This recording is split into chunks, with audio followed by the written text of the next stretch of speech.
Hi friends, இன்னைக்கு வந்து பாத்தீங்கன்னா சண்டே. இன்னைக்கு வந்து ஆஃபீஸ் லீவ் எனக்கு. இன்னைக்கு வந்து ரூம்ல யாருமே இல்லை, எல்லாருமே வந்து ஊருக்கு போயிருக்காங்க. தனியா தான் இருக்கேன், ரொம்ப போர் அடிக்குது. இப்பெல்லாம் வந்து பாத்தீங்கன்னா ஹெல்த்தே ரொம்ப மோசமா இருக்கு, ஒழுங்கா சாப்பிட்றதே கிடையாது. அதனால வந்து பாத்தீங்கன்னா ஃப்ரூட்ஸ் வாங்குறதுக்காக இன்னைக்கு போயிருந்தேன்.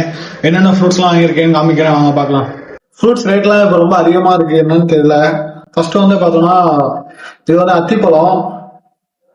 இந்த மாதிரி ஒரு பாக்ஸ்ல கொடுத்துருந்தாங்க. இது வந்து 30 ரூபா, 1 கிலோகிராம் நினைக்கிறேன். இது வந்து 30 ரூபா. அத்திப்பழம் நான் இது வரைக்கும் வாங்கி சாப்பிட்டது கிடையாது, ஜூஸா குடிச்சிருக்கேன். இந்த மாதிரி பழமா சாப்பிட்டது கிடையாது. கடைசியா நான் இது எப்படி இருக்கும்னு காமிக்கிறேன். நீங்க ஒருவேளை சாப்பிடலைன்னா நீங்களும் பாத்துக்கோங்க, அது எப்படி இருக்கும்னு தெரிஞ்சுக்கோங்க. அப்புறம் வந்து பாத்தீங்கன்னா பப்பாளி 1 கிலோ வாங்கியிருக்கோம். இது வந்து பாத்தீங்கன்னா ரேட் 1 கிலோ வந்து 50 ரூபா அது. அப்புறம் வந்து பாத்தீங்கன்னா மாதுளை வாங்கியிருக்கோம். மாதுளை 1 கிலோ வந்து 170 ரூபா. மாதுளை வந்து 170 ரூபா. உங்க ஊர்ல வந்து எவ்வளவு கமெண்ட் பண்ணுங்க.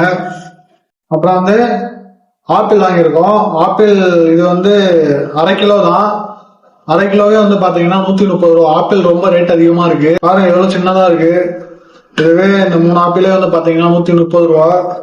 பாத்துக்கோங்க. இதுதான் வந்து மொத்தமா வாங்கின ஃப்ரூட்ஸ்.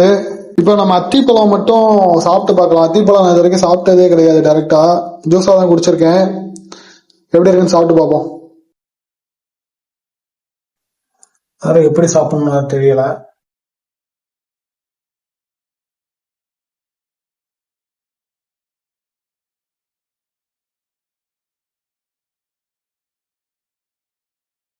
இது என்ன டேஸ்ட்னே தெரியல. இனிப்பாவும் இல்ல, கசப்பாவும் இல்ல, ஒரு மாதிரி நார்மலா ஏதோ ஒரு டேஸ்ட்ல இருக்கு. அவ்வளவுதான். வீடியோ பிடிச்சிருந்தா லைக் பண்ணிட்டு ஷேர் பண்ணிக்கோங்க. இப்படி பண்ண மாட்டீங்க. பாய்.